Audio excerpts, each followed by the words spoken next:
Good evening. I call this meeting to order, the Lincoln County Board of Education.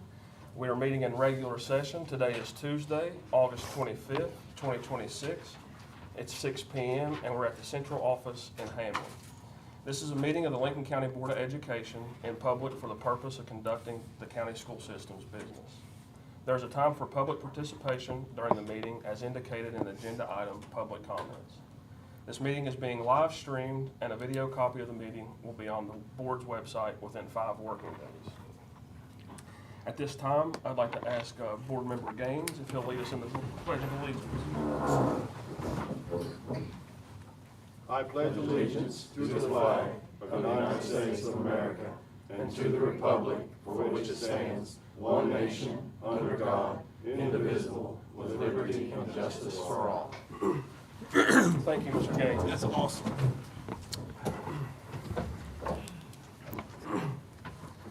So it takes us to agenda item 2, normally roll call, but before I go to roll call, I'd just like to officially welcome our new board member in his official capacity as Lincoln County's newest board member, Mr. Josh Bell. So congratulations and welcome. It's great to be here. Yeah. Josh has, our Executive Director of West Virginia School Board Association, Dr. Howard O'Call, sent out an email earlier today that Josh has fulfilled his duties of the 12 hours of orientation and also 2 hours in person with him in his office this morning. And so he's fulfilled that, and he was sworn in by our Executive Secretary, Ms. Adams, earlier this morning. So welcome. And then that'll take us to agenda item 3, roll call.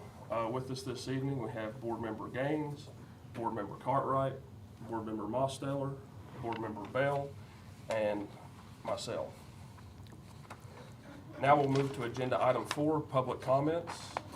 Did we have anybody sign up for, no sign up for public comments? So that takes us to agenda item 5, which is instruction and leadership. And with us tonight, we have our Matt Miller, Special Ed Director, and I'll turn it over to Mr. Barnett and let him introduce him. We always have we had a bench audit from Special Ed Department from the Department of Ed in September, and got some information back on it, and I'm going to have Mr. Miller share that with you. They observed quite a bit of things with the formats through our education department, through the special ed, and then give us areas to which we need to improve, areas which we're doing well. So I'll let Mr. Miller take it away and tell you where we were. I'll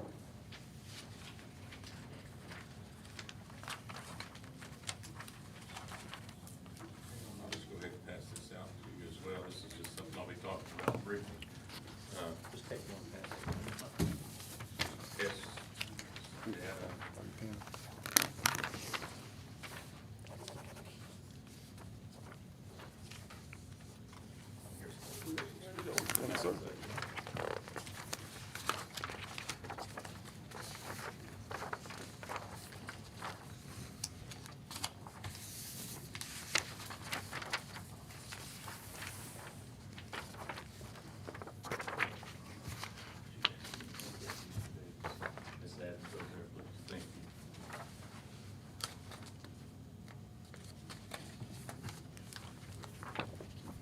All right.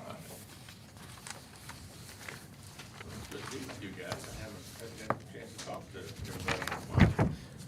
First thing I'll start with is the handout that I passed out to you there about our special education updates. And I'll start with talking a little bit about our audit.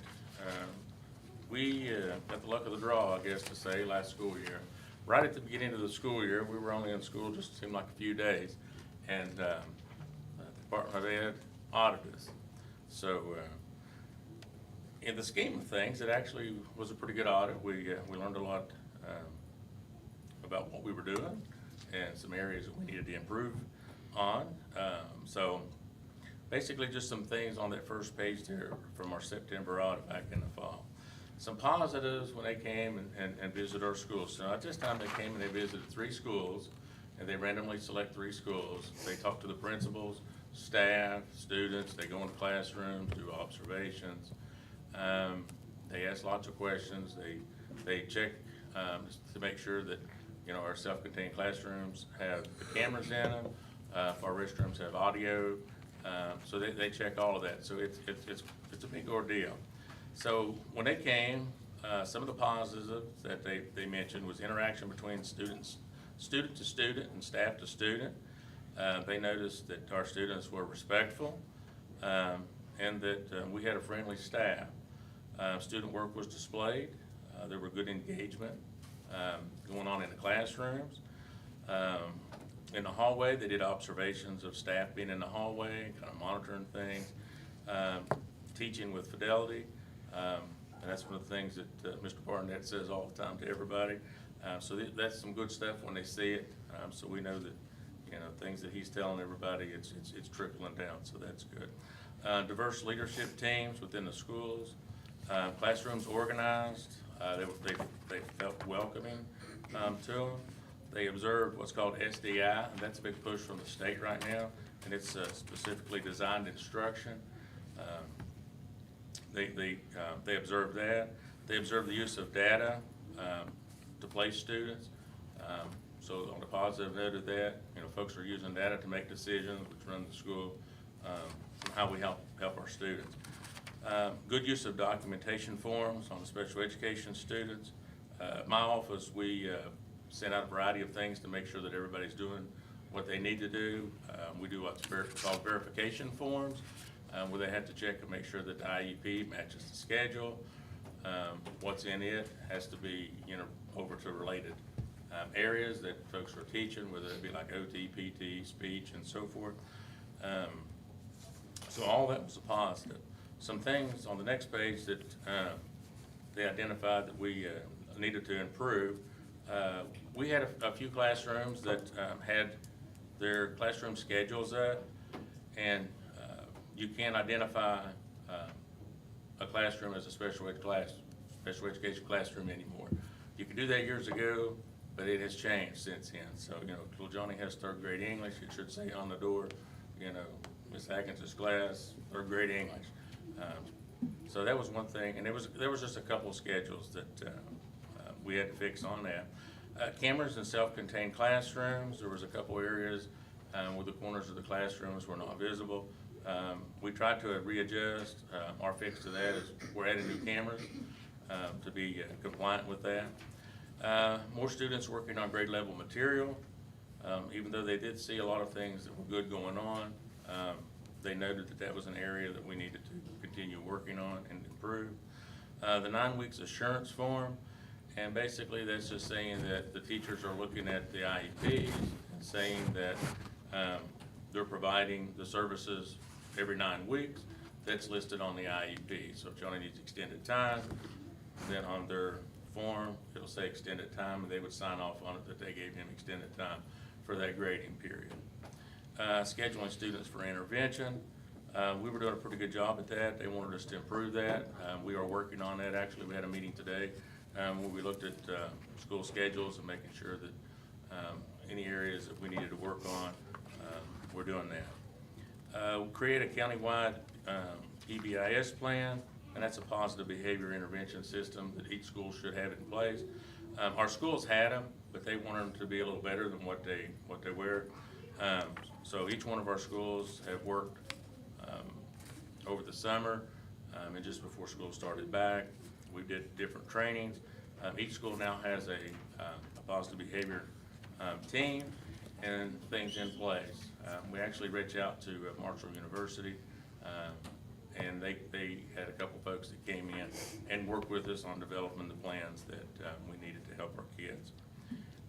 They asked for some additional training for special ed staff at the high school, such as, you know, ESY. That's our extended summer school for students that have IEPs. They want us to focus on some behavior intervention plans, FBAs, those are functional behavior assessments. So all that training and everything, I had all that completed prior to the spring and submitted back to the state. So we're okay on that. Other areas that they wanted us to do was update our, like our camera signage. If you go in the schools and you'll see, as you enter the schools, they'll have an area there that says that there's a camera in use in some classrooms, and those are in our self-contained classrooms, or audio. For that, we took those older signs down and updated those with new freshly signs that are a little more visible for folks to see coming in and out of the building. And Matt, quick questions. Yeah. Are most of our classes inclusive classrooms, or we have resource classrooms? Is it spread out through the It's county? spread out, it's a mixture. And what do you see the benefits of both?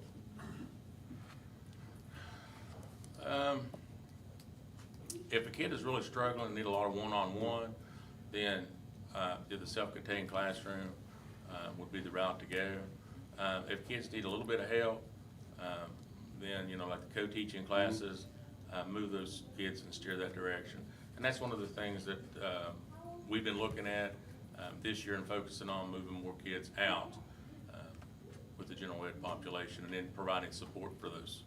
So at the high school, what's the kind of is it more resource room at the high school compared to inclusive settings?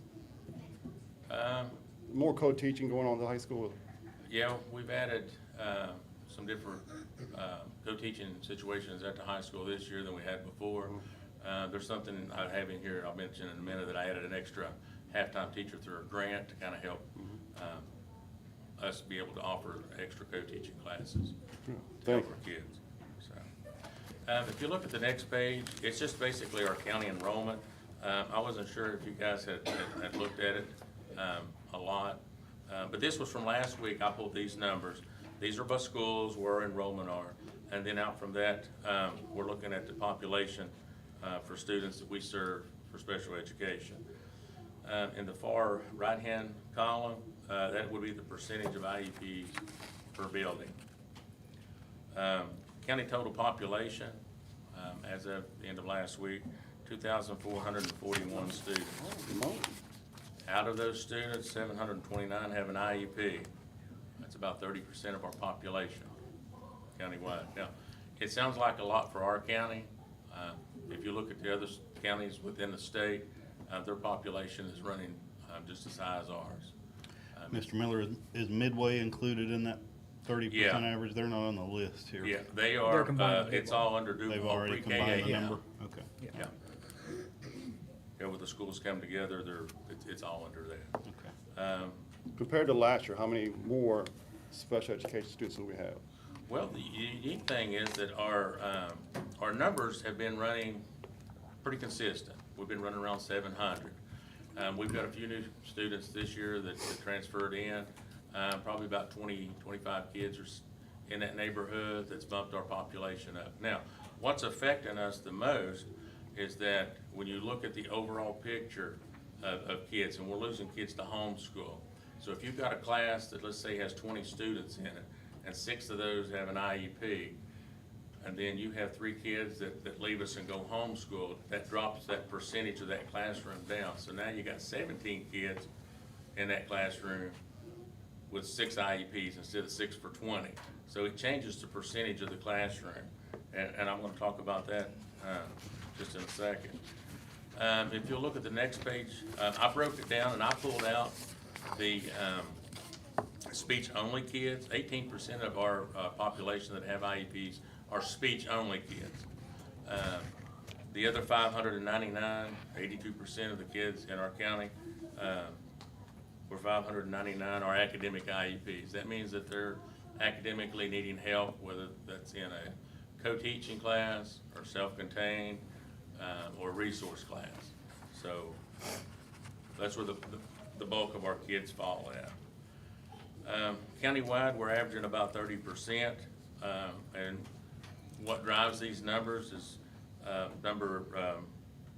numbers drive our staffing, our co-teaching ratios for the classrooms, our inclusive classrooms, and all that comes out of policy 2419. Now, out of all of these schools, we have 5 out of 6 of our schools are on our what's called ATS CSI. schools. CSI, yeah. So we have our ATS schools, and those are additional targeted support schools. We actually have 2 CSI. Yeah, you The rest said of them 2, ATS. not 5, right? Two No, CSI, we have 5 two ATS. CSI and 5 Okay, ATS schools. okay. Yeah. So the ATS schools are all identified, because it's a specific subgroup, of scores. And basically what that is if they score, in the red, we'll talk about assessment in a minute, 3 years in a row, then they get put on that list. Now you have to have a subgroup of 50 kids or more before you get put on the list. We have 5 out of 6 schools in that, because Guy Valley's not one of them, because we don't have 50 kids with an IEP in Guy Valley. We're just under that threshold. We have like 47. So we don't have a total subgroup that would be in the red, to be listed, so. And Matt, quick question for you. So all the kids who are leaving the county, you probably don't know it, what percentage are special ed kids, you think? It is small. Small? It is Yeah. very small. So we're not losing those kids. We are not losing those kids. Now, what we are gaining in place And I of think that- that's a good thing. We provide, for me, a lot better instruction here in the county than they would do at home school. So I'll say that out Oh, loud yeah. to everybody, so Yeah. that's a good thing. It is. It is. Now, what we are finding out, and I've had conversations with Mr. Davis and Mr. Barnett a number of times, is that, we're losing a lot of kids to homeschool. We're keeping our kids, that need the most help. But as time passed, like in the last couple of years, the severity of the need of our kids is getting more demanding. They're coming in with more health-related issues. They're needing more services provided. But what's not changed through this whole spectrum is the amount of money that we get funded by the state to help us offset some of these costs. So that if we don't have that money, we gotta pull that money out of our general fund. And, we're not a county that has a huge tax base. So, it's starting to be hard. I guess it's an easy way to say that,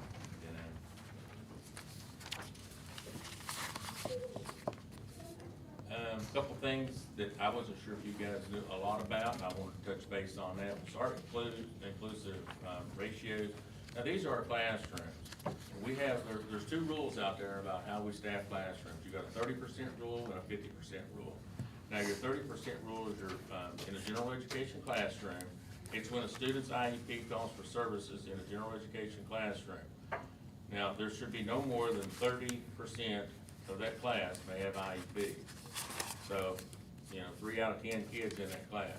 So if you have a class of 20, you can have 6. You get a 7th kid, you're over 30%. So then you got to finagle schedules to get that number down, to meet that 30% rule, or you add a teacher. That's what the state says to do. The other rule is that 50% rule, and that's the co-teaching classes. So you can't have more than half of that class with IEPs.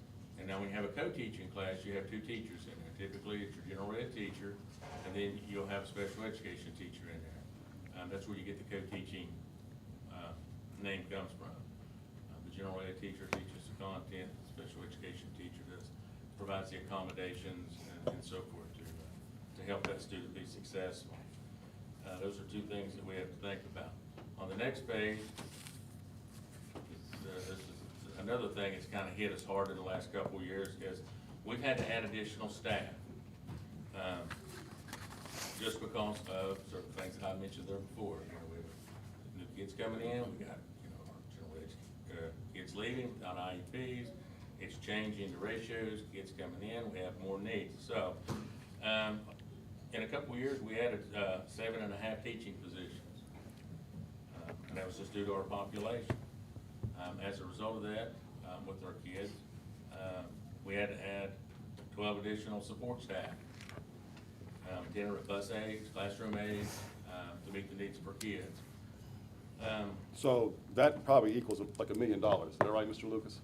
You have 7 professional staff, 12 service, that's about $1 million. 7 and 12? Yeah. Yeah. Money-wise, what's that?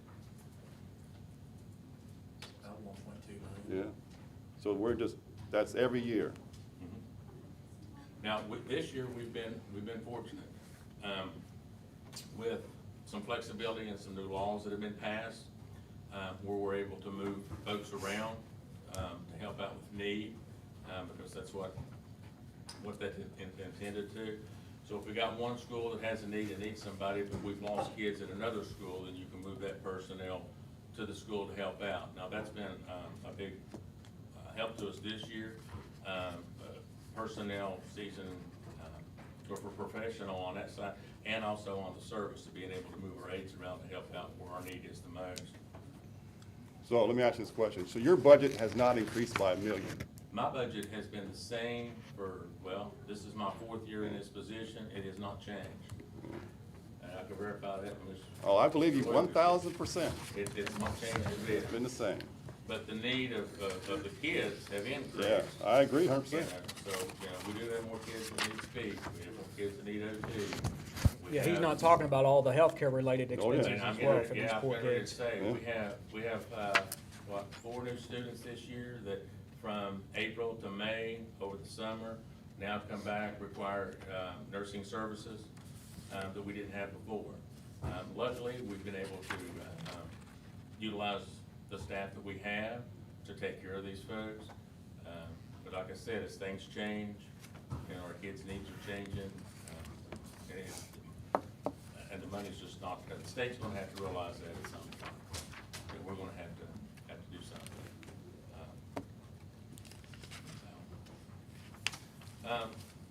On a positive note, if you'll turn to the next page, we get what's called this annual determination letter every year. And basically what they do is, the state looks at a variety of things that we do in my office, and they issue this report. It's called the Annual Desk Audit Report. This is the one for 26. It has a variety of things, when they come in and they look at it, and that we have to either, meet that target, show growth, in that area, in order to, be given credit towards making progress towards what the state's holding us accountable for. Those are things like our graduation rate, dropout rate, assessment, what are we doing for a preschool, proficiency gap, after high school? Are we following these kids for, we do like a 1-year follow-up, which we do that. Our discipline, my hat's off to, Mr. Barnett and Mr. Davis for, working on something that when we started it just 4 years ago, it was a mess. Our discipline was, we were in the spotlight. Now we have that under control. We're well below, what the state's target is, for dealing with discipline. And when I refer to that, it's like the number of suspensions we have for kids with IEPs, expulsions, and things in that nature. So that's been what they've done has really helped what we're trying to do, so that's a plus. All those things together, as part of our determination letter, and there's 4 areas, for them when they look at it. You either meet the requirements, which means that you're in good standing, you need assistance, they would provide, whatever assistance you needed to help whichever area. You need intervention, and that's pretty intense, or you need substantial intervention, that's not good if you're on that area. What was good for us, if you'll turn to the next page, is in our results, we meet requirements. So everything all together, once I submit all of our information, we're in good standings for the school year. We've been that way for the last several years, and we hopefully will continue to do that. Now, a funny story to that was that we got a letter saying we were not in good standard, and I was just like, that can't be possible, because, and I told Mr. Barnett, I was like, I share with you all the good news that I get from the state. And I'm like, well, they recognize us for this, and they recognize us for that, and I said, well, give it a little bit, let me go back and look, and you know. And poor Mr. Miller had to deal with it because I lit him up. Yeah, when we yeah, got he there. did, and I was gone for the next week, not because of that, I took boys, we went camping, and had a little bit of fun with that, but I come back, and, I get a new letter from the state, and they're like, hey, we're sorry, we made an error on our part, but you guys are in good standing, at the current time. you know, thank you for what you do, yada, yada, yada, and I was just like, I'm sending that. So I sent this to Mr. Warren, But I just treated him like my dad treated me. He'll earn it sometime down the road, so we'll just leave it. yeah. I will say, Mr. Miller, getting that blue box is a monumental task. Congratulations. A lot of counties don't get that blue box. No, they do not. So congratulations, you did a great job. Thank you. And I could do that, I'll just be honest with you. What we do in my office is, you know, I think I got a great staff. I gotta start with there. And that's everything from my secretary when she answers the phone, to my compliance folks. And I'll say something about them in a moment as well. And, you know, my psychologists, things that they do. We operate as a family back there, so, we try to run like a little business, but it's family oriented. We do a really good job trying to communicate with parents and trying to help our kids. I tell everybody, that's the line of business we're in, and that's how we're gonna operate. And then it's a good thing. If you look at the next page, just some areas of improvement that we're continuing to work on is our graduation rate and our dropout rate. It was, in '24, it was less than 78%, and in '25, we jumped to 78. And then in '26, we increased another little over 5%, there to 84. Our target is to get to 86. So if we can jump another couple points, that would beat our state target. Our dropout rate, it's continuing to go down. It was like 19.5, and then went to 19.3, and then 15.7. And they go hand in hand, so when you see, an increase in one, you'll see a decrease in the other area. So we're working on, doing that. And the last couple of years, I've put in place, being able to get some grants and having, someone at the high schools like a transition coordinator, working with folks, following parents, try to get kids to come to school, make sure they attend credit recovery. They provide additional support to the families if they need that. That's actually, I think has helped steer us in a different direction.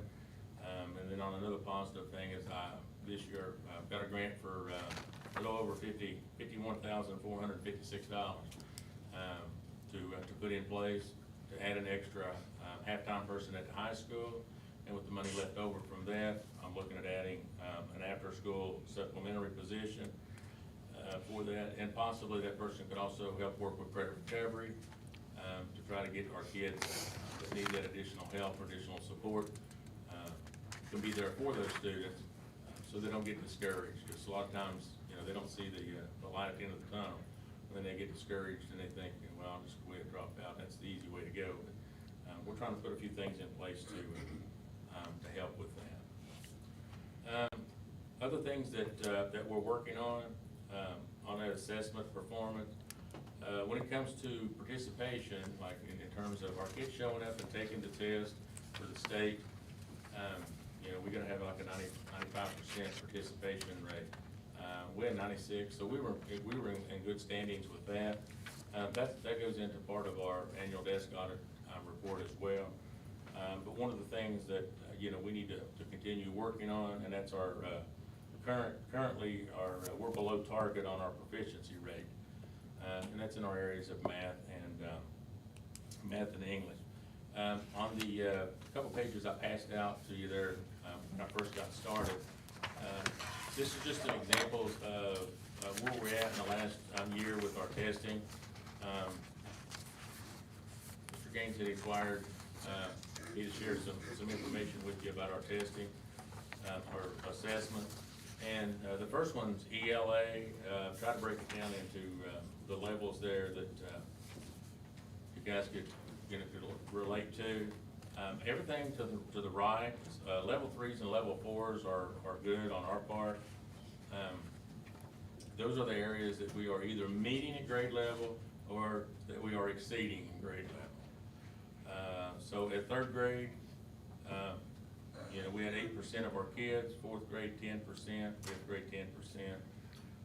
6th grade we had 14% out of the number of students.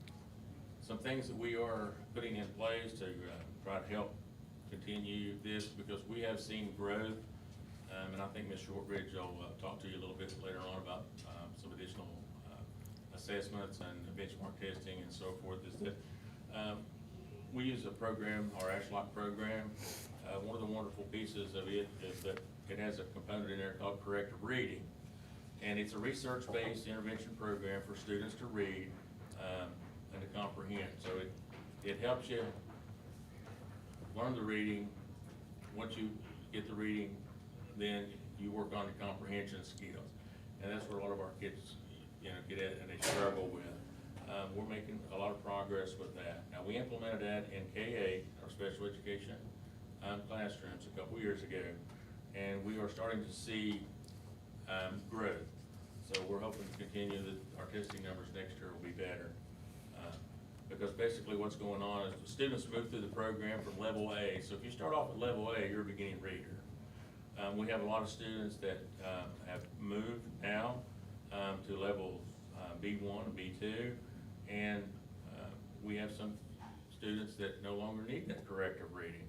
So we're moving that direction.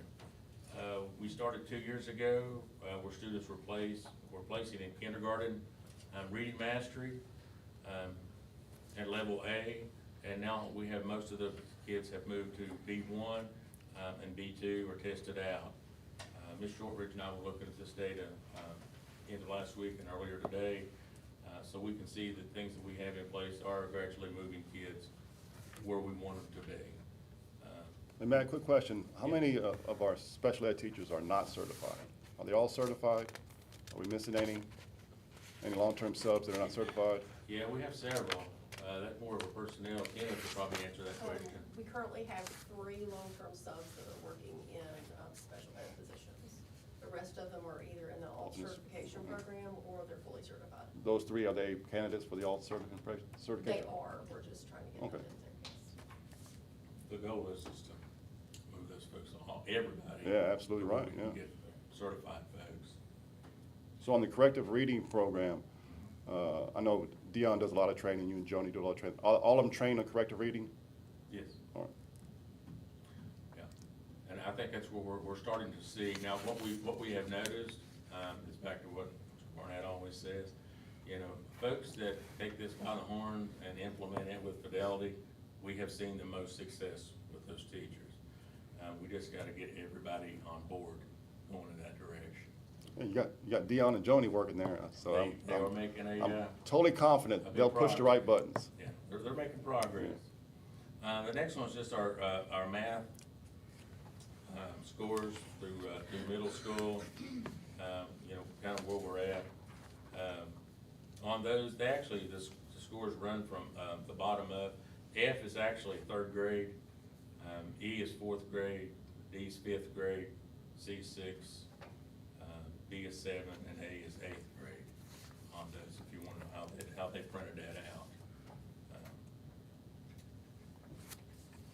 And then, the number of kids we had and the percent of where we're at. We're approaching grade level. A lot of those kids that are approaching grade level were actually not meeting grade level in the year before. So we are moving a group of those kids. When you say 10 to 12%, that's a big jump in the world of education. So we're hoping that our approaching grade level students will be meeting grade level standards next year.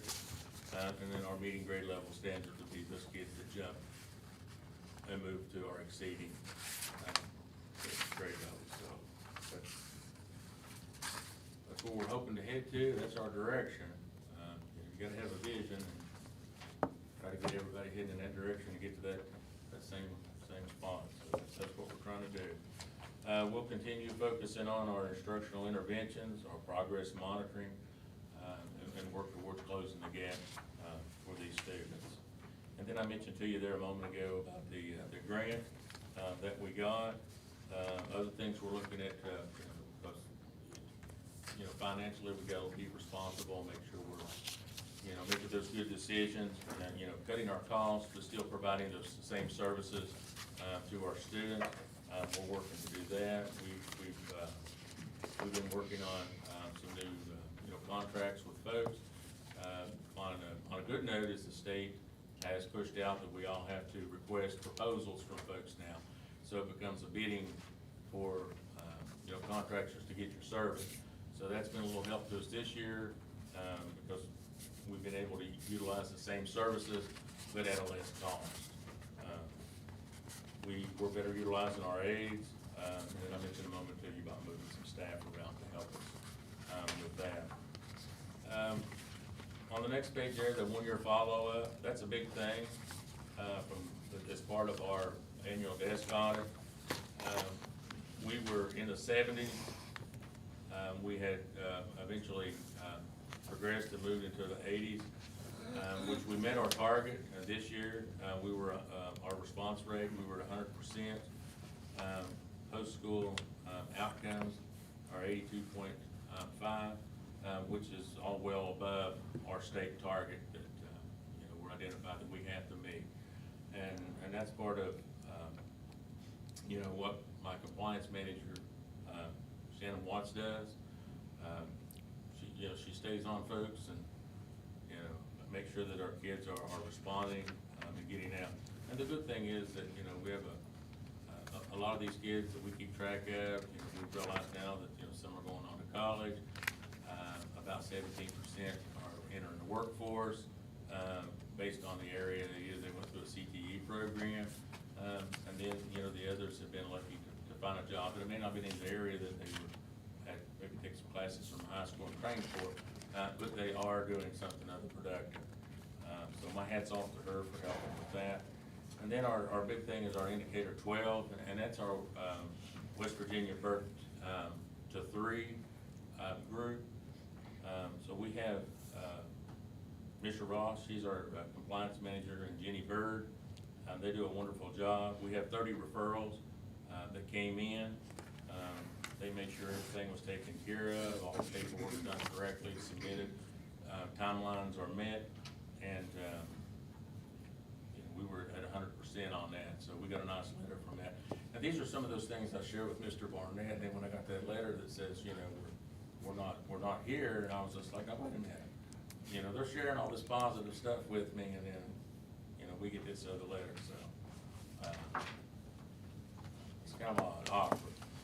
What's working on the last page there, our ASHLOC program, our structured support programs contributing to our student progress, our interventions in math and ELA, focusing, our interventions in our core areas.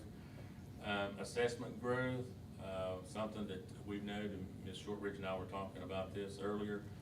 We're starting to see that some of our students with IEPs are scoring now at or above non-IEP students. Now, in the past, it was very few. Now we're beginning to see that number jump, which is positive. So that tells us that things that we have in place are working and that we are moving in the right direction. The other thing is our corrective reading, targeted reading intervention. We're starting to see measurable gains with that. Modified core curriculum. We're using the same textbook, but we're using appropriate modifications so that students can access that same grade level content on a level that's successful for them.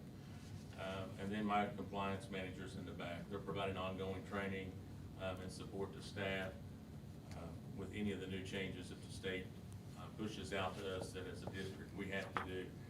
They help me keep up with that and make sure that our teachers are trained for that. Any questions? I know it was a lot. So I wanted to make sure that I tried to cover a variety of areas. A lot of good information. The good, the bad, and the ugly, so. Yeah, I just start with thank you for presenting for us and sharing all this information with us. It was a lot of information, a lot of great information, a lot of positives. As Mr. Gaines already said, just getting that blue box meet requirements is a huge deal. Yeah. So kudos to you, your team, your case managers. Great job, great work. I do want to just ask a couple of things. Sure. On the things to improve. Down on a couple of the bullet points, it says now in place or completed or replaced, but on that second bullet point about the cameras, it just says new cameras. Yes, I don't know if that means install, we are- purchase. We are in the Thank you. process of getting those installed. We ordered them, but I think there was a little bit of a lag on us trying to get them. There was, I don't know, 6 weeks or 8 weeks. Well, back yeah, the order. problem is that the cameras that we have to use have to have a certain amount of recording space. They have to keep data for a specific amount of time. You could go get another camera that has 30 days of storage, but we have to keep it for a year. So they have to make sure it's a specific brand of camera that we're using, a Verkada camera. So we have to make sure that those are available. And it's in the rooms, like there might be if when they come in and look at these cameras, the view of the camera, anywhere where somebody might hide, even as minuscule as the space between you and I, you have to be able to show that space. So you have to order the camera, then you have to order the license to go with it to make sure everything goes. So while the license is readily available, the camera not so much. Yeah. So. And they issued it out for 3 years at a time.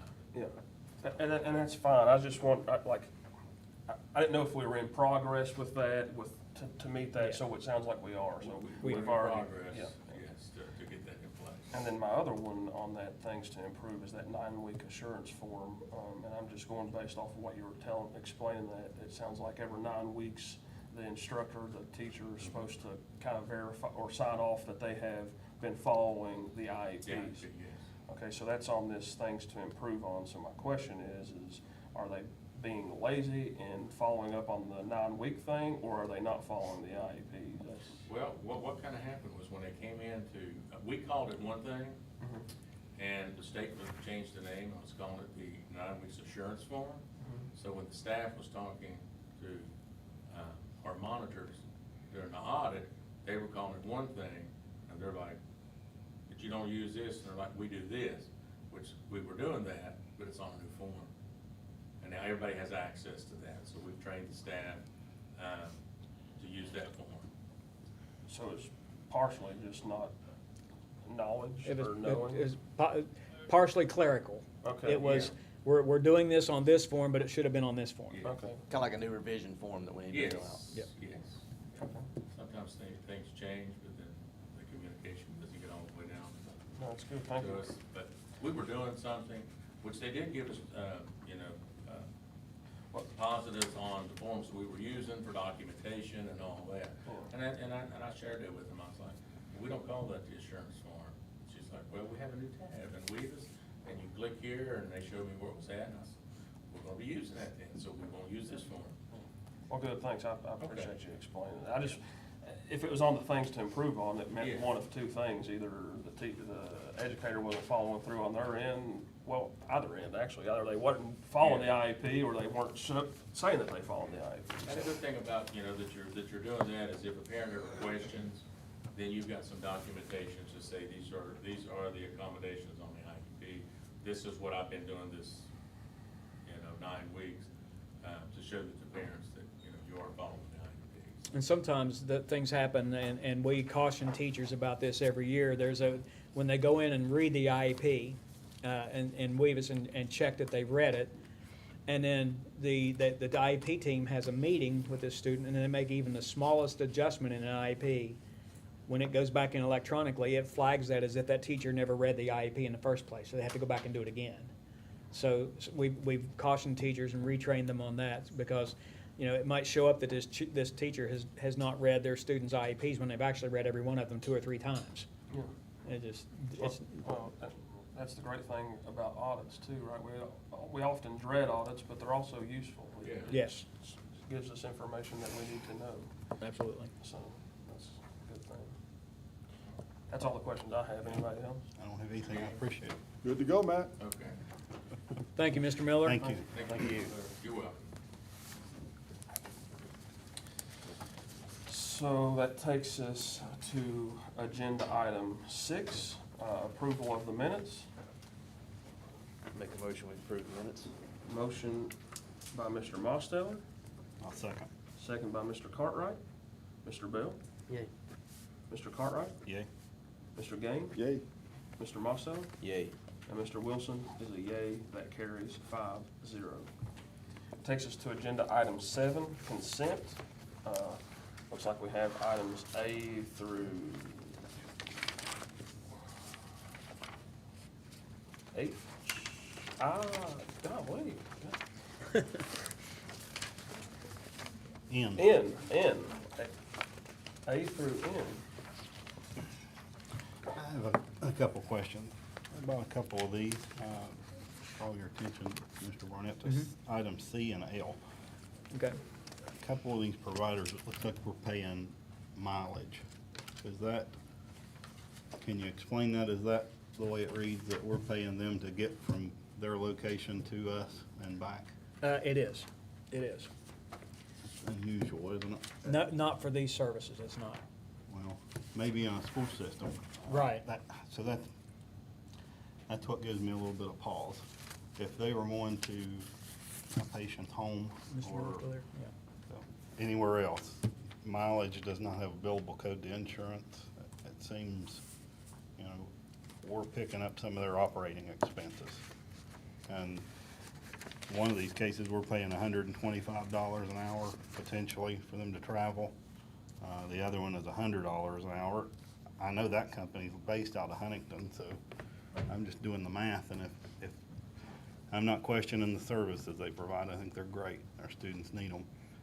But we're not paying their light bill. I'm not sure why we're paying them to drive out here. Unless I'm missing something. Mr. Miller, can you speak to that?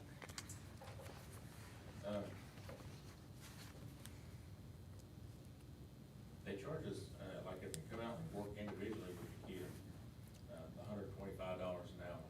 Right. And that seems to be, from what I've gathered, talking with the state, is like they have a guidance that that's the appropriate amount that they would charge for. I think, I don't mean to interrupt you, I think it's appropriate.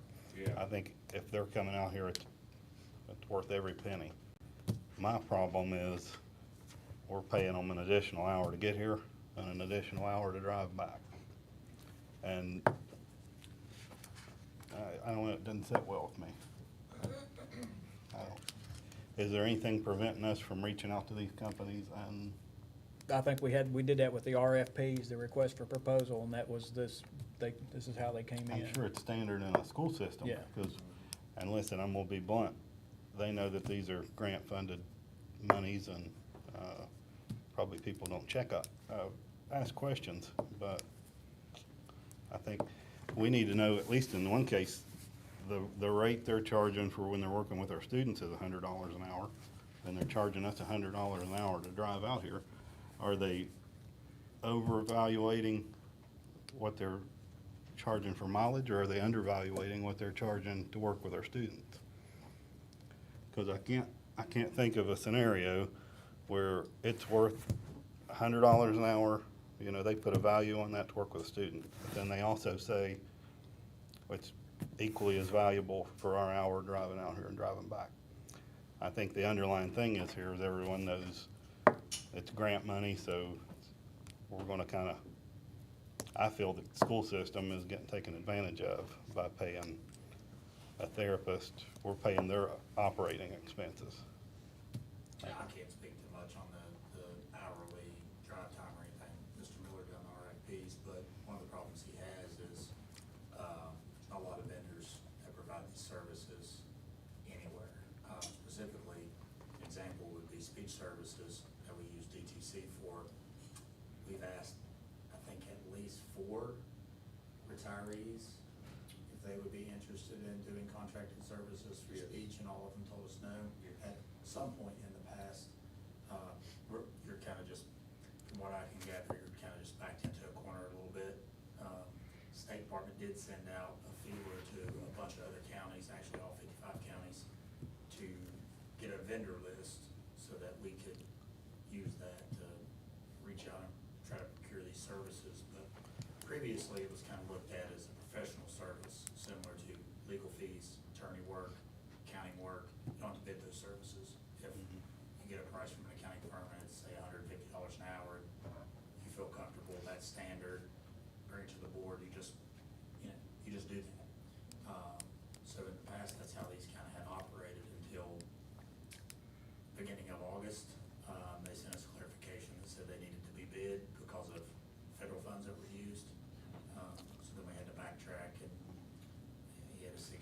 prices. It's unusual too, for any entity to charge mileage at an hourly Oh, I rate. don't like it either, I'm with you.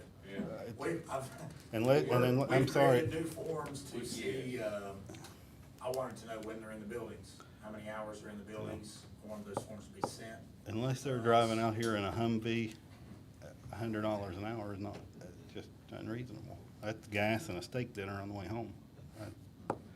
Is there anything preventing us from tabling these two and reaching out to them? Oh, how are we on a timeline, Mr. Miller? What you'll probably have to do is just use them in the interim, which we can do, until you get some sort of established contract that you want to approve. Because you know, we wouldn't be able to just not provide services to the kids. Right. We tried to rush them back into it to get done what we was, you know, we should get done, but,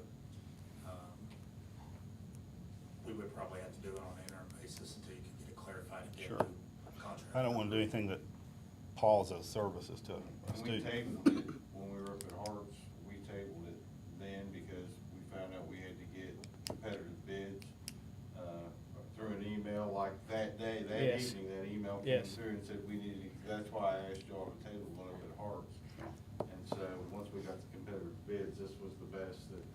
Our problem is like Austin mentioned before, I mean, the area that we live in and the contractors that are out there, there are very few. Right. And it's like, you know, this is what we can do for you, and then if we don't take it, I mean, what we've run into is we don't have anybody. Right. So, I mean, we can table it and, I mean, I ask know. about the travel. I understand the services are limited, like our options, we may not be able to go down the road.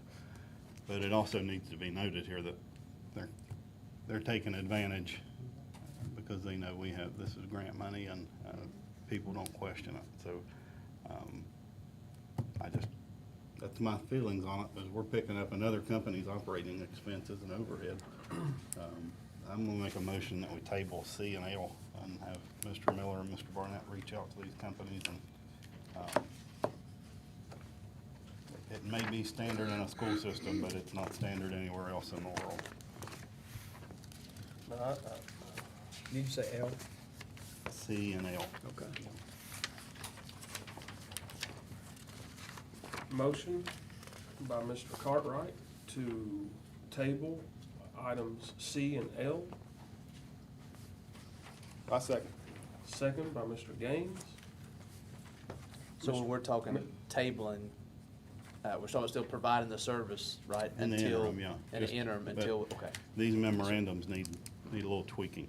So we would just do a smaller PO in the interim to do it, and just for reference, just because this contract says $20,000, doesn't mean we're bound to pay that vendor $20,000 if they don't provide X amount of services to equal that amount. I'd be It's just a interested to know basis.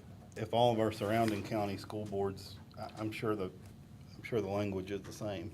And something really should be questioned by more school boards in the region. We 'Cause can check into it for sure. Yeah, I agree. I think if anything, pay the mileage rate, whatever the mileage rate is, but not, I agree with you. Shouldn't be anything we're paying for the service, but anyway. Sorry. No, I'm good. Motion second. Mr. Bell? Yeah. Mr. Cartwright? yeah. Mr. Gaines? Yes. Mr. Mostello? Yay. Sorry. And Mr. Wilson is a yay. That carries 5-0. That is to table items C and L from agenda item 7, consent. So now, if there are no other discussion, I have a quick Oh, one. okay. On H, we have 5 kids transferring into Lincoln County, which is great. My question is, how many kids have moved out? Do we know that answer? A rough estimate, how many we lost? Mr. Davis, you looked at that a couple days ago. Yeah, but I couldn't give you an accurate number without having the data in front of me. I can get that data. Yeah, I mean, something about enrollment, I mean, you have Mr. Hoover go up there and do it. Just kind of see where we are. My big concern about that is, I'll be honest, Guyan Valley When you scares, say move out, are you saying like move out of the county? Yeah, who've or are left you the saying county. Move to homeschool? both, who are no longer in Lincoln County schools. And you're talking about a time period from the end of last year Yeah. till now? Yeah, yeah. Okay. We So- can get that. Yeah, so my fear is Guyan Valley Middle School, so I'm looking at the data. They've lost 100 kids in the last 6, 7 years. 100 kids in the last 6, 7 years. So what are we gonna do in 5 years with Guyan Valley Middle School? If they continue to keep losing these students, 10 to 15 every year. I think our CEFP has us redoing Guyan Valley in 2028. The state's not gonna give us any money to build a school for 30 kids. We can't put them at West Hamlin because, once again, the state will not give us any money to modify West Hamlin if there's no kids there. So, I mean, I'm not saying we do anything now, but we need to kind of discuss this as the year progresses, what we need to do to save Guyan Valley. Because right now, they're losing kids every year. It's just a critical point in their survival. So I'm okay with people from the community coming and talking to us about how to save Guyan Valley. What are they doing great? How can we reverse the trend? So, but we gotta do something with Guyan Valley in terms of getting those kids back, and then maybe come up with a plan about what to do, because it's a 100-year-old building. I mean, we've gotta do something in the next couple of years. So that's my concern about Guyan Valley. The enrollment is just scary. So, While we're on that subject, we need to visit all variables involved. We're losing some to homeschool, we're losing some out of the county. We've also, Mr. Barnett shared a pretty alarming number with me a while back of how many kids in the last 4 years have left Guyan Valley and just transferred to another school, Within the mainly county. Hamlin, within the same county. Not for reasons of the family moving to a different area of the county. I don't know what the reasons are, but it was right around the 50 number in 4 years, right? So that's, that's a pretty good percentage of a school population. We need to find out, why are you crossing the hill? What's going on? That's a big decision for a family to make, to have to commute and take their kid out from where they live and remove the possibility of putting them on a bus and driving them over there where something's up. So that's a variable. While we're on that subject, we need to explore everything going on in Guyan Valley. I mean, we can't really kick the can down the road. I mean, because in a couple of years, the state will decide for us. We can't operate a school with 60 kids, 50 kids. We really can't. And, I mean, if we want to build a new school or combine a school, the state's going to have to provide money.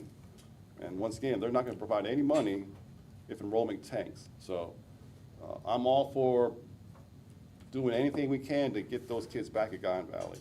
We need to do some family engagement activities, tout all the positives happening over there. I mean, speak from the rooftops what's good about Guyan Valley Middle School. And maybe we can come up with a plan to kind of reverse this trend. This trend is not changing. It's the same in the last 10 years. I mean, got to figure out something. Like what Board Member Cartwright said, I mean, all schools we're losing people, I guess, to homeschool or whatever the case may be. But the alarming thing is what Mr. Cartwright said, is you're crossing West Hamlin Hill. Why? What's going on? We need to, I think, look and maybe find out what's the driving force there. Do we do any kind of exit interviews or surveys or anything? We haven't to this point. That may be something we need to consider. We can narrow it down. With the intention, if we can fix what's wrong, then again, to Mr. Gaines's point, that way we can, save as many kids as we can. Sure. Absolutely. Because, it's inevitable with an old building like that, we're gonna have to do something. I'm in a 100% agreement. But we need the numbers, the largest numbers we can get. 2 more old buildings, Yeah. 100-year buildings. Make a motion to approve consent. Motion by Mr. Cartwright, Second.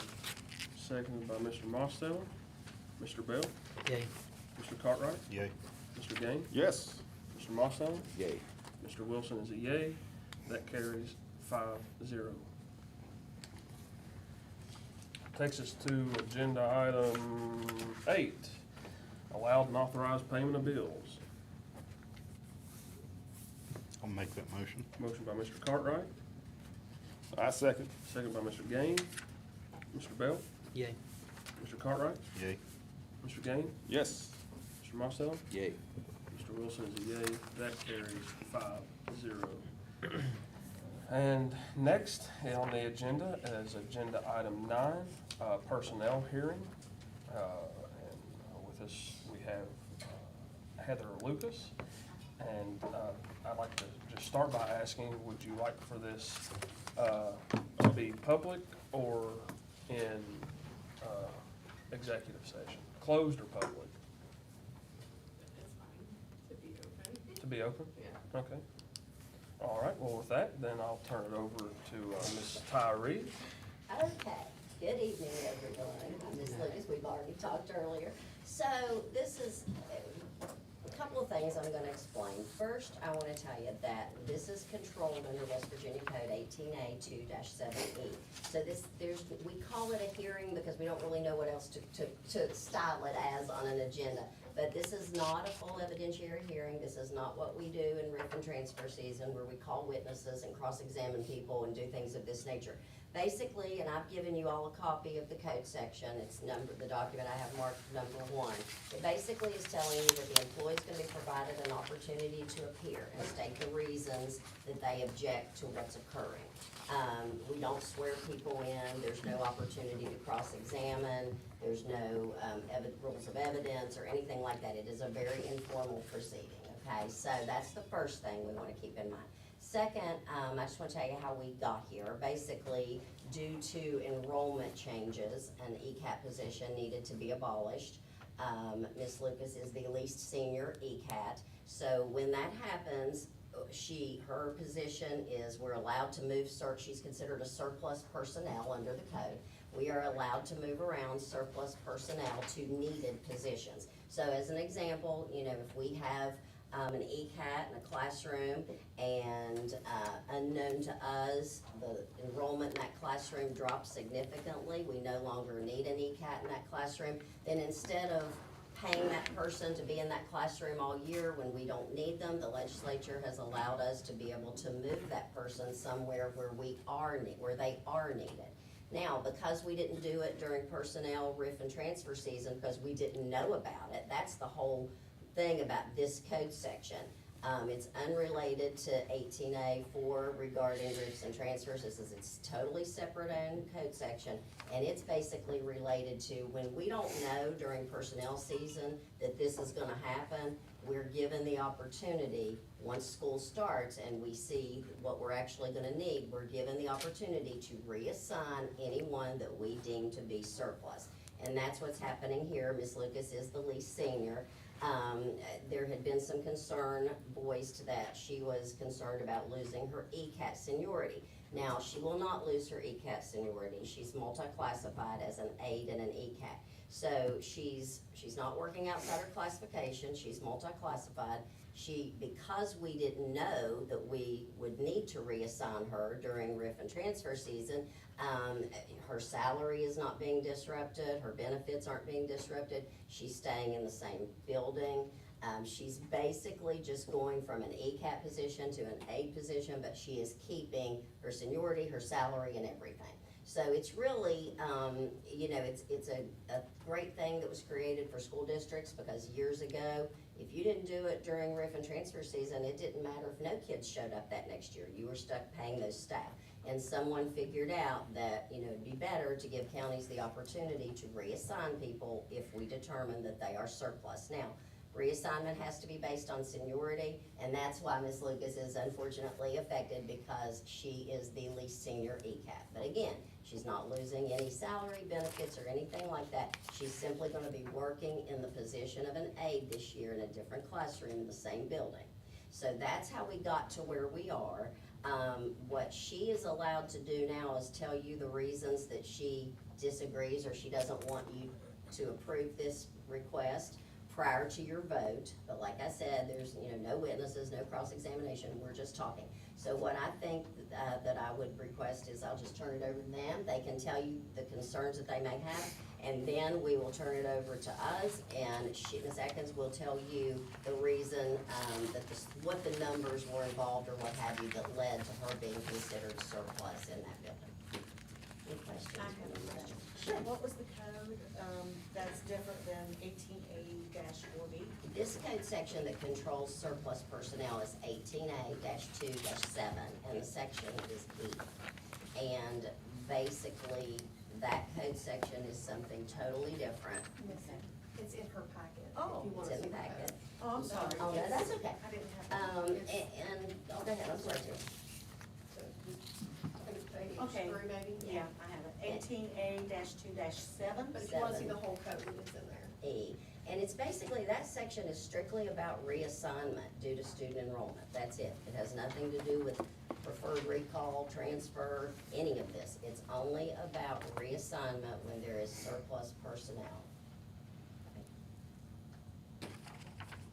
So I'll just turn it over to you all, and you can tell the board your concerns. Well, I didn't have time to read this, but I Okay. was just wanting to ask a question. Okay. So she doesn't sign a new contract, right? I would not think so. Okay, because, you know, she's still contract under ECAT. Right. Mhm. And she, and even though she's, they have no room for her as an ECAT, they dropped her, or she's serving as an aide, which, a surplus aide. And, so she still keeps her ECAT pay and everything. So what if a job for an ECAT would happen to come up? Then she would be able to offer that, Okay, if they're happy. like with within her. the year? Yes. Okay. All right, I was just wanting to ask some questions, but she has some things to read, and, I will just get back with our lawyers and things back and let them know what's going on. Good evening, members of the board and central office. My name is Heather Lucas, and I would like to address the board regarding my reassignment from ECAT aide at West Hamlin Elementary to an itinerant bus classroom aide at West Hamlin Elementary. It says, could you explain how the new law justifies this reassignment and how it nullifies our seniority? There were 4 ECATs hired after me for the 2026-2027 school year who are not yet on the seniority list that I was sent by Tina Atkins. One was reassigned, but the other 3 have not been added to the seniority list, I presume because they have not drawn to know which order to place them in. Why was I not given the option to be reassigned to another school as an ECAT in place of someone with lower seniority than me? Sorry, I'm nervous. It's okay. Nervous. Breathe. We're all friends here. This is casual, don't be nervous. As they said, you guys already said it will not affect my seniority as an ECAT. And will I be given the option next school year to have a position as an ECAT in replace of someone lower in seniority than me? The letter that I received in my email and in the mail does not state anything about seniority. I would like to have it in writing that my seniority will not be affected by this reassignment. The next thing I would like to discuss is the greatest concern I have for this reassignment. Its impact on the students. Along with the new 3rd Grade Success Act, is this change in classroom dynamics in their best interest? Larger classrooms, even with an ECAT, can impact students by less individual attention, more distractions, and making it easier to overlook. Take a breath. Making it easier to overlook quieter students or students who are mildly struggling. Smaller classrooms without an ECAT can impact students by fewer small groups, longer transition times, more interrupted lessons, and delayed support for struggles. I feel smaller classrooms with a teacher and ECAT are what's best for the students. It will provide students with individualized attention. Whew, sorry. Yeah. Okay, where we at? You're okay. Right here. Individualized attention and support. Individualized attention and support, better behavior, stronger emotion support, and enhanced academic growth to help set them up for success before they reach 3rd grade and during 3rd grade. Right here. Lastly, will you explain to me, Heather, why the budget does not allow this to happen? Somehow, the money needs to be redirected to make this happen so we can give the children of Lincoln County the best chance of success, more importantly now than ever, with this new 3rd Grade Success Act. Is that it? Yeah, thank We you. did good.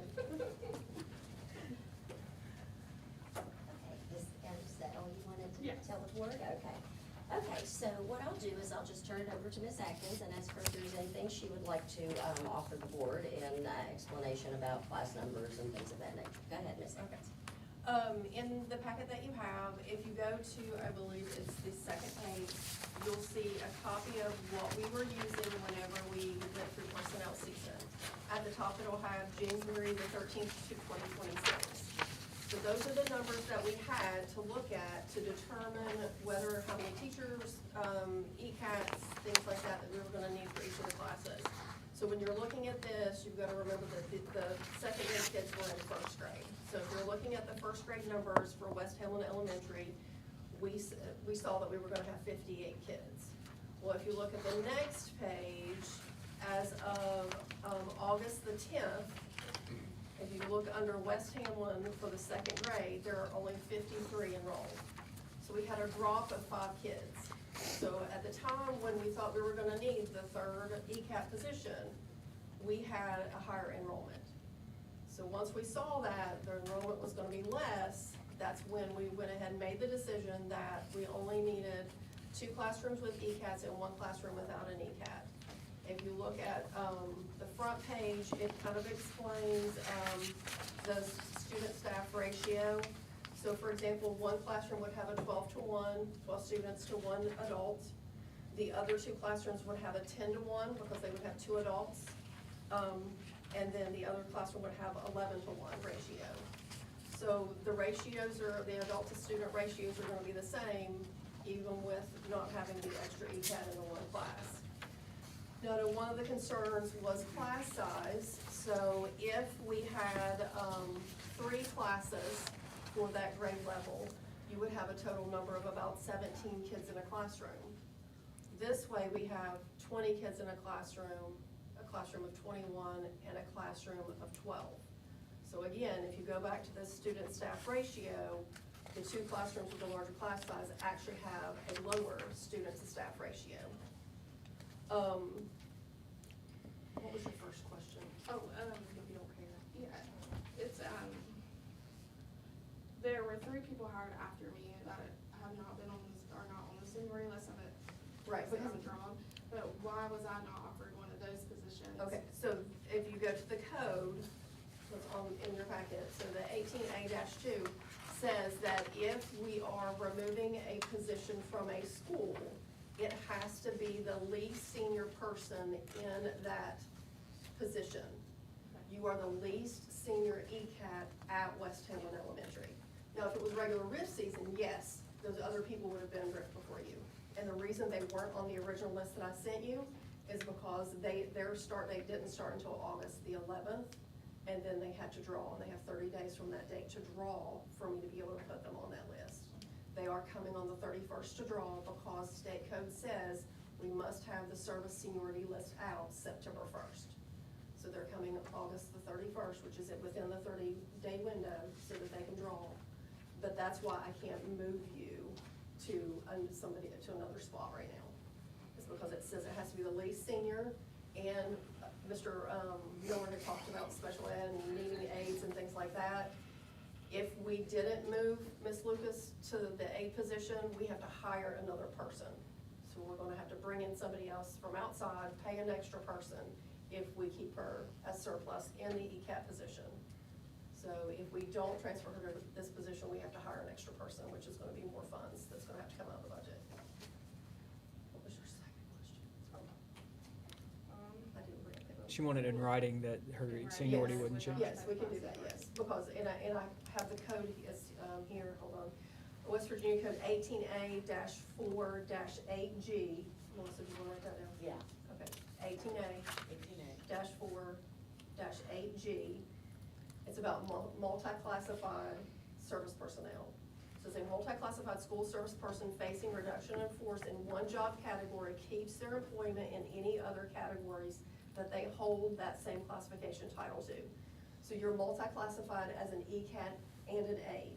So that's why the code that you have listed here doesn't apply to you. You're not just classified as an ECAT. You're classified as an ECAT and an aide. And I did speak with Lisa Nestor of the West Virginia Service Personnel Union, and we discussed the fact that you're multi-classified, and so that would not affect your seniority, but yes, we can give that to you in writing. What was the other question? So at the end of the school year, are there gonna be RIFs made so that I can go back to an ECAP position? There would be more RIFs made, yes, so that there would be a possibility to get back into an ECAP position, yes. Every year there'll be risks Right. and transfers. And it's been into any job that's available. So, did I settle the question? It's wonky. Yeah. Well, Did I answer? you mentioned class size. John Hattie, he did some extensive research on class size and its impact on student achievement, and his very highly read and well-respected book called Visible Learning. And I believe he did the top 100 things that impact student achievement, and class size wasn't even in the top 50. So it's not one of the, through research, class size is not considered to be a big deal when it comes to how well students achieve in the classroom. Number one is self-motivation.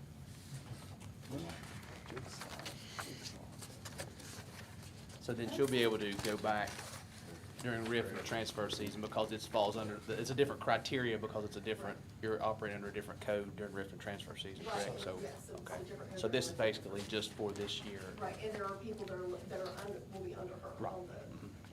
So, and too, seniority so list. when, if an ECAP position does come up outside of her school, right? You have to bid that out. Yes, In other words, she could bid on that, but if one comes up in her school, then she could be,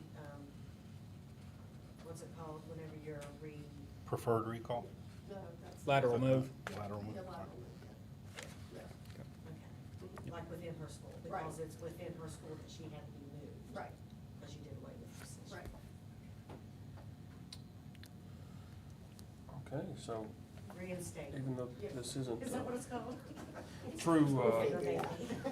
a true personnel hearing, I think that we would still be allowed to ask questions for clarification, but the only one that I had was going to be in regards to the people that were hired after her, but I believe that you explained that well for me, so I don't have any further question.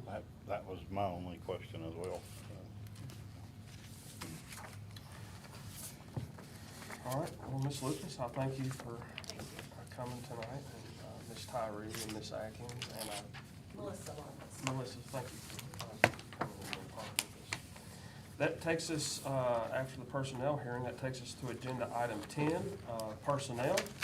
And I direct your attention to the blue sheets, or behind the agenda. We've got items A through N.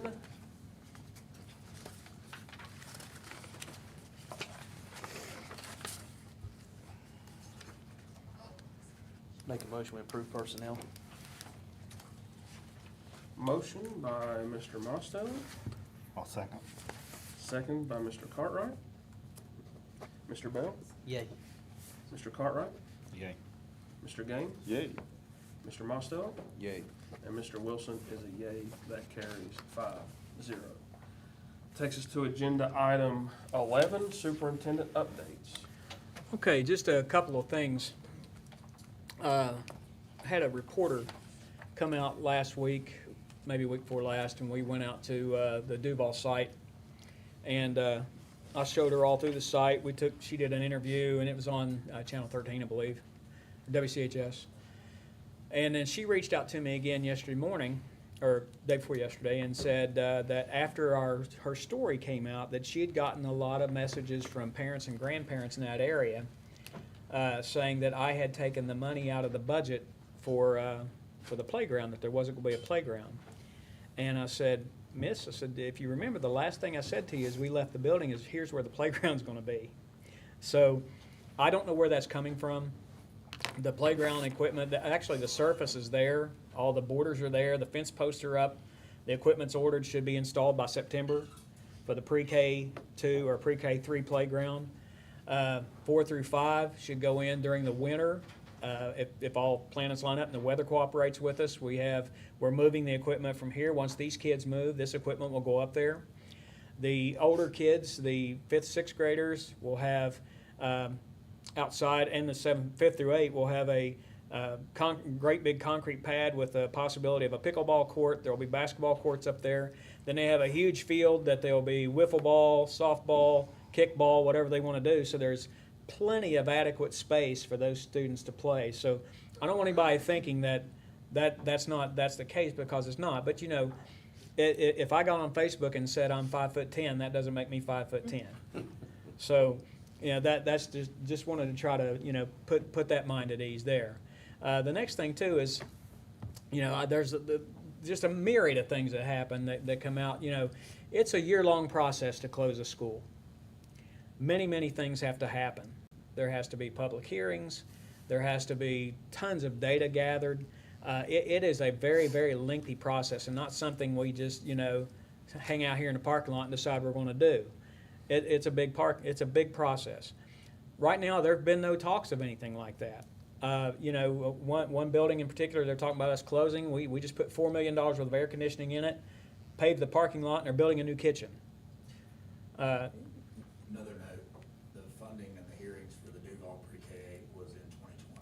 Right. Yes. It's 2026. Yes. So it's definitely not a fast process. Yeah, it's not, and you know, and the funding came about 3 years before I was hired, actually, but the you know, and just for the record, the school building authority does not fund playgrounds. All that is local funding, and it's going to happen. So I don't know where that got started, but rest assured, you know, this board has been very transparent in these meetings, and they're all live streamed and they're all recorded.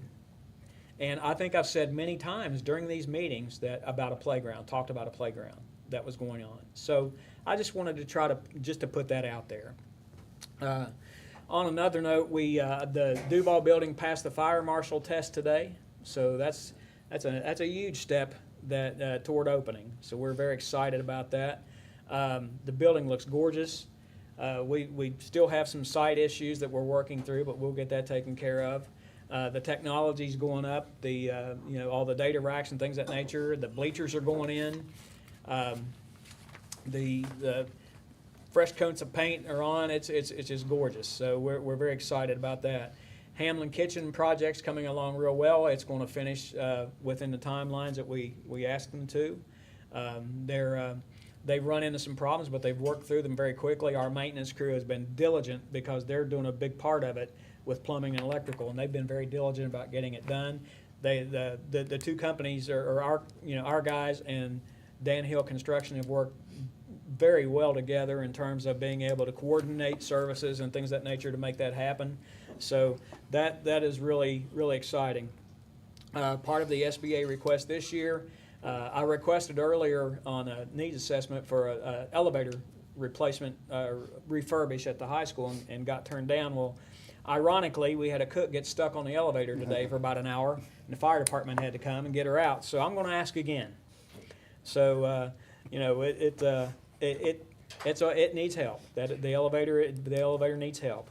So that's kind of where we are there. On a personal note, I've been talking with my family. We've been praying, talking about a lot of things, and tonight I'm officially announcing that June 30th I will retire from Lincoln County Schools. So I've had 41 years. That's awesome. So that's a long time, and I've thoroughly enjoyed, you know, my time in Lincoln County so much I came back 3 times. So, you know, but rest assured that, you know, we still have a lot of school left, and I will work tirelessly to make sure that we're still moving in the right direction. So, thank everyone. Congratulations. Thank you. Yes, congratulations. And that's all I had. All right, thank you. That takes us to agenda item 12, which is board member comments. And, you know, I'll just start by saying, yes, congratulations on your 41 years of service. I thank you for the time that you've served as superintendent of Lincoln County Schools, and like, as you finish that, don't let off the gas. You know, Absolutely not. Pedal, keep the accelerator down. And the other thing that I was going to say in the comments was I was just gonna help squash some of that talk about the consolidation thing, but you've already done that so eloquently, so thank you. I was gonna ask on that Hamlin, the cafeteria, you said we ran into some issues. How are we with our contingency money? Oh, we're fine. Right now, no issues that cost us money, just having to reroute some Perfect. pipes and things. And then on the Duval School, if we still the same, probably November, it looks finishing. Yep. What would happen if we would finish ahead of schedule? Would we still hold off till December? Do you plan on? I don't know about holding off till December. We have to just make sure that once, this is coming from experience. Everything. I've opened 3 buildings.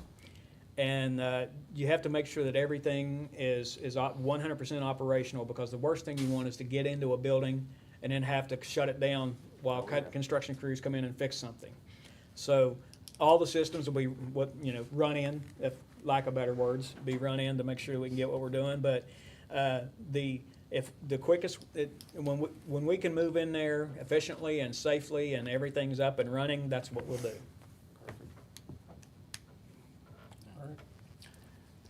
He squashed the same rumors I was going to. It seems like the last 3 meetings, we've just been squashing rumors from Facebook posts, but yet we have empty chairs everywhere. And I'll say it again to the public, what Mr. Barnett already said it.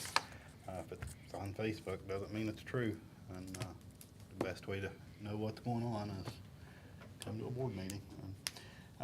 Mr. Barnett emailed us yesterday about his resignation, and I drove around today thinking of how could I make him feel guilty and change his mind. And I came up with a few things, but I'll refrain from that. I'll just say congratulations, and you deserve it. Thank you. Appreciate We that. appreciate you. All right. Well, if nobody else, then. Well, I got one more thing, one more positive. So, every year, School Digger is a internet site that ranks the schools in West Virginia based on test scores. So, Hamlin Middle School is ranked 15th in middle schools in the state of West Virginia. 15. That is an exceptional score. Mrs. Huffman is doing a great job over there. I'd like if Joni can get those test score information to us. That's just something that, Got her slotted for next meeting. God, that is a huge accomplishment. Like the staff over there, Mrs. Huffman, Mrs. Bates, those guys did a remarkable job to hit that top 20 mark. So kudos to those guys, and keep the pedal on the gas. Believe me, they do. Yeah. All right, well, thank you, and, yeah, I echo that, congratulations to Hamlin. Takes us to agenda item 13, it's adjourned until Tuesday, September 8th, 2026, 6 p.m., the central office in Hamlin. I'll make that motion. Motion by Cartwright, I second. second by, I'm gonna give it to Bell. There you go. There you go. Mr. Bell? Yay. Mr. Cartwright? Yay. Mr. Gaines? Yes, sir. Mr. Mostel? Yay. Mr. Wilson is a yay, and the time is 7:28.